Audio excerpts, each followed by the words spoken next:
एक लड़की थी जो गर्ल्स इंटर कॉलेज में पढ़ती थी।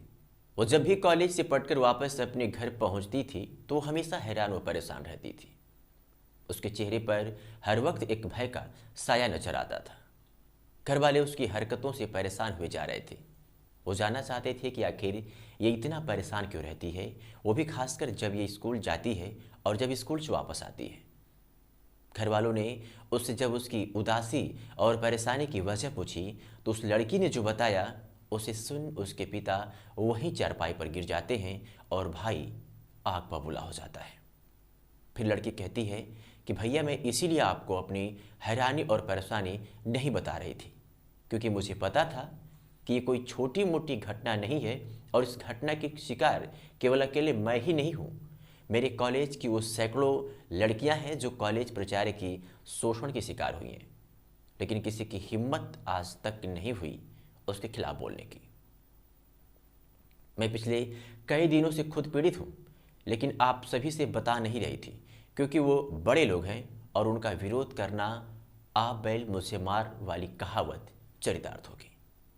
लेकिन भाई ने कहा कि उसे सबक सिखाना बहुत जरूरी है, अन्यथा ना जाने कितनी बहन बेटियां उस दरिंदे की शिकार होती रहेंगी। दोस्तों, आज की जो सच्ची घटना है वो एक गर्ल्स कॉलेज के प्राचार्य की है, जिसने उस कॉलेज की लगभग 150 लड़कियों के साथ मनमानी किया है। लेकिन दो लड़कियों ने एक ऐसा गेम खेला जिससे अब उस प्राचार्य की जिंदगी नरक बन गई है।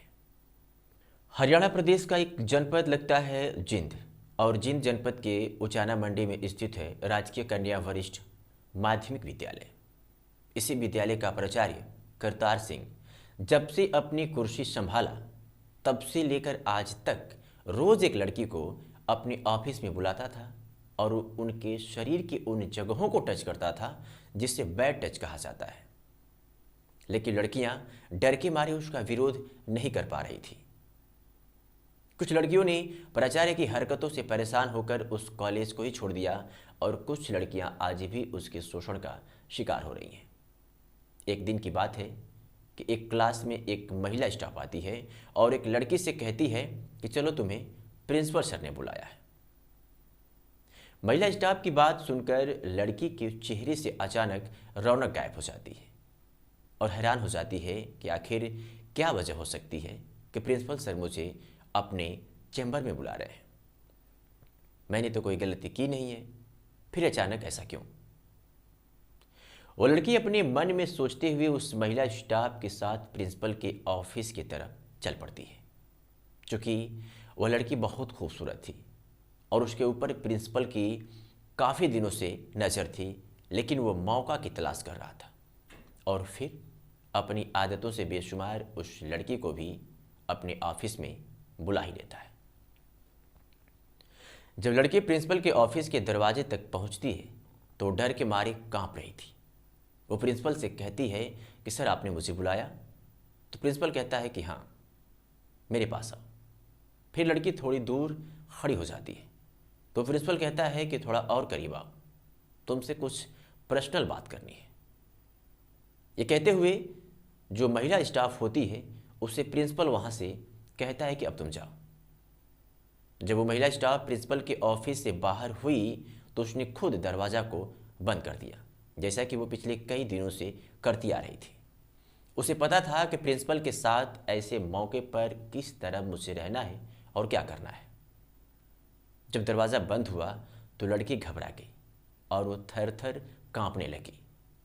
चूँकि लड़की बड़ी हो गई थी तो वो काफ़ी समझदार भी हो गई थी और आए दिन सोशल मीडिया से लेकर तमाम न्यूज़पेपरों में ऐसे न्यूज़ उस लड़की की नज़रों से गुजरे थे जिसमें उसने पढ़ा था कि प्रिंसिपल ने छात्रा के साथ किया गंदा काम, अध्यापक ने छात्रा के साथ किया छेड़खानी, वगैरह वगैरह। तुरंत वो लड़की पूरा मामला समझ जाती है। फिर प्रिंसिपल से कहती है कि सर, आपने दरवाज़ा क्यों बंद करवाया और आप मुझे अपने करीब क्यों बुला रहे हैं? जो कहना है यहीं से कहिए, और मेरा कसूर क्या है? मैंने कौन सी गलती की है जिसकी वजह से आपने मुझे अपने चैम्बर में बुलाया है, उसे बताइए। फिर उस प्रिंसिपल ने कहा कि तुमने कोई गलती नहीं की है और तुम इतनी खूबसूरत हो कि अगर गलती कर भी दोगी तो तुझे मैं कुछ कह ही नहीं सकता।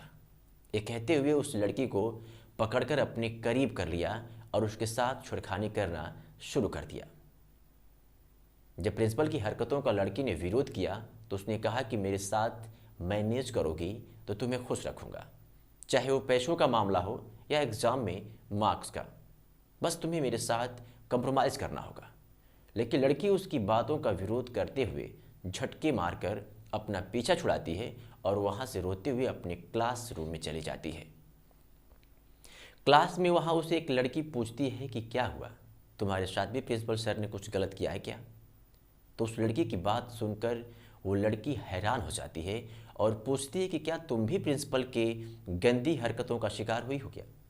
तो लड़की कहती है और बड़े आसान लफ्ज़ों में वो कहती है कि हाँ, ये कोई नई बात थोड़े है और इस स्कूल में कोई पहली लड़की मैं थोड़े ही हूँ। बहुत लड़कियाँ ऐसी हैं जो कुछ मर्जी से प्रिंसिपल का साथ देती हैं और कुछ मजबूरी में। कुछ लड़कियाँ तो एग्ज़ाम में अच्छे नंबर पाने के लिए उसके हाँ में हाँ मिलाती हैं। उस लड़की की बात सुनकर वो लड़की बहुत परेशान हो जाती है। फिर उस लड़की ने ये प्रण लिया कि इस घटिया प्रिंसिपल को तो मैं सबक सिखा के रहूँगी।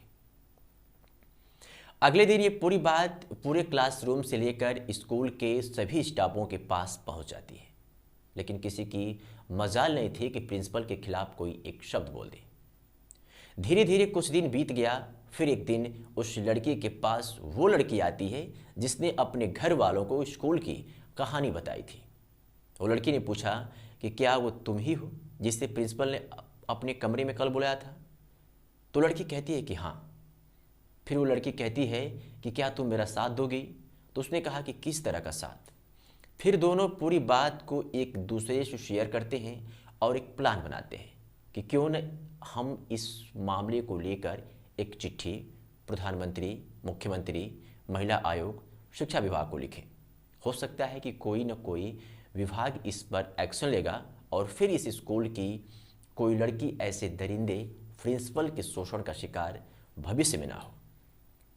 फिर एक चिट्ठी इन लोगों ने लिखकर सब जगह भेज दिया।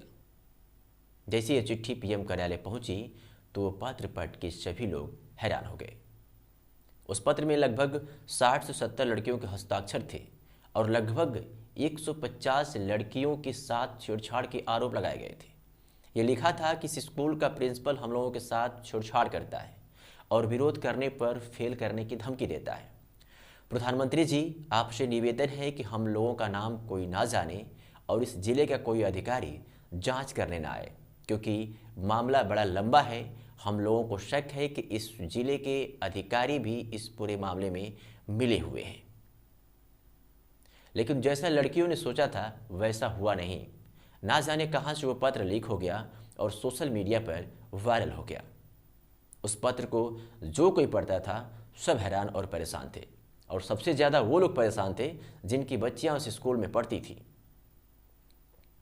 उस पत्र में जो सबसे हैरान करने वाली बात थी वो ये थी कि उसमें लिखा गया था कि प्रिंसिपल अपने कार्यालय पर, जो उसका कार्यालय है, जो उसका ऑफिस है, उसमें शीशा जो लगवाया है वो काला है, जिससे अंदर से बाहर साफ दिखाई देता है लेकिन बाहर से अंदर कुछ नहीं दिखाई देता है। प्राचार्य को जो भी छात्रा पसंद आती है उसे अपने ऑफिस में बुलाकर उसे फेल करने, प्रैक्टिकल में कम नंबर लगाने, बदनाम करने का डर दिखाकर उनके साथ छेड़छाड़ करता। कई छात्राओं ने प्राचार्य के शोषण से तंग आकर स्कूल तक छोड़ दिया था, तो स्कूल में दूसरे स्टाफ को भी प्राचार्य की गंदी हरकतों से अवगत करवाया गया, लेकिन किसी ने भी मामले में हस्तक्षेप नहीं किया था। मामले को कई दिनों तक दबा कर रखा गया। फिर उस पत्र के आधार पर एक जांच टीम उस स्कूल पहुंची और गंभीरता से जांच पड़ताल की और लड़कियों की मेहनत रंग लाई और लगभग 150 लड़कियों के साथ छेड़खानी करने वाले दरिंदे प्राचार्य को सस्पेंड कर दिया गया और उसे गिरफ्तार कर लिया गया। और जांच टीम ने अपनी कार्रवाई अभी भी आगे जारी रखी है। आज की खबर की अगर बात करें तो कुछ स्कूल स्टाफ के नाम भी इस मामले में सामने आ रहे हैं, उनके ऊपर भी विभागीय कार्रवाई होने वाली है। इस कहानी के बाद लगता है कि स्कूल में अब हमारी बच्चियां भी सुरक्षित नहीं हैं। उनके पास जो कहते हैं कि हम शिक्षा के मंदिर में शिक्षा के पुजारी हैं और हमारे यहाँ बच्चों का भविष्य पलता है। कैसे मान लिया जाए कि देश के जो रक्षक हैं वो पूरी तरह से देश की रक्षा कर रहे हैं, हमारे और आपके बच्चों की रक्षा कर रहे हैं। आपकी क्या प्रतिक्रिया है इस खबर को लेकर के, इस कहानी को लेकर? कमेंट करके हमें ज़रूर बताइएगा। फिर मिलते हैं कल ठीक इसी समय।